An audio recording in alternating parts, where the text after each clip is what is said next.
Hello everyone, हमारे group का नाम है आत्मनिर्भर इनोवेटर्स। हमारे ग्रुप ने बिल्डथन कंपटीशन के अंतर्गत एक प्रोजेक्ट बनाया है। ये प्रोजेक्ट जो है एक नॉर्मल से डेली लाइफ प्रॉब्लम से रिलेटेड है। इस प्रॉब्लम में जब मैनुअल रजिस्टर सिस्टम जो है उससे रिलेटेड बनाया गया है।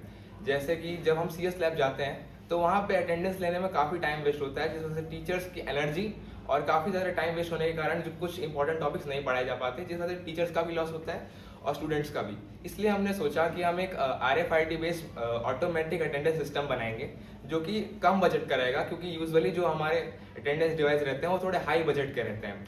इस वजह से हमने ये प्रोजेक्ट चूज़ किया। वैसे इस प्रोजेक्ट का टाइटल है low budget attendance device which is RFID based. तो अब इस प्रोजेक्ट के मैकेनिक समझाने के लिए मैं रेहान को बुलाता हूँ। हम हर एक बच्चे को उसका RFID कार्ड पकड़ा देंगे। हर हर RFID कार्ड में उसका यूनिक कोड होगा। जब भी बच्चा स्कूल एंटर करेगा वो हमारे मॉड्यूल पर कार्ड रखेगा और कार्ड रीडर उसको रीड करके अपने डाटाबेस में वो अपलोड कर देगा, जैसे कि गूगल एक्सेल शीट। अब मैं यहाँ पर कुछ पिन डायग्राम दिखाने जाता हूँ। RC52 के SDA कार्ड D5 से कनेक्ट होगा, SC के D18, mossy D23, Meesho D19 और ग्राउंड से ग्राउंड कनेक्ट रहेगा।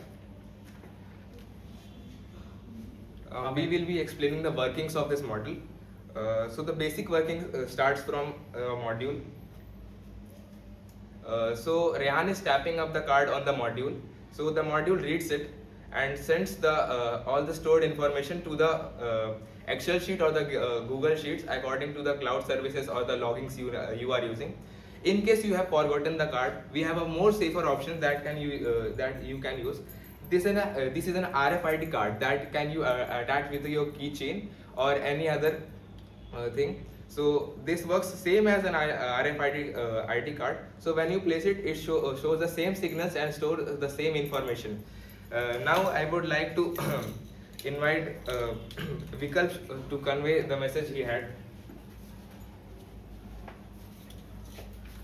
Possible enhancement we can do: face recognition, login in, login out, timing in, timing out, and cloud storage we can use. And अगर किसी बच्चे का 75% से कम अटेंडेंस रहा तो उनके पेरेंट के जीमेल पे मैसेज चले जाएगा और वो रीज़न मांगेगा। और इस पे हम कुछ कंपोनेंट भी यूज़ किए, जैसे ESP32, jumper wire, RFID module, RFID card, power supply के लिए बैटरी, और इसका टोटल कॉस्ट 1000 के अंडर आया है। तो अब मैं सुधन्वा को बुलाता हूँ, वो एडवांटेज। इसके कुछ एडवांटेजेस है, जैसे कि fast and contactless attendance marking, easy to manage and analyse record, very low maintenance and very low cost, and can be expanded for multiple classroom. Thank you.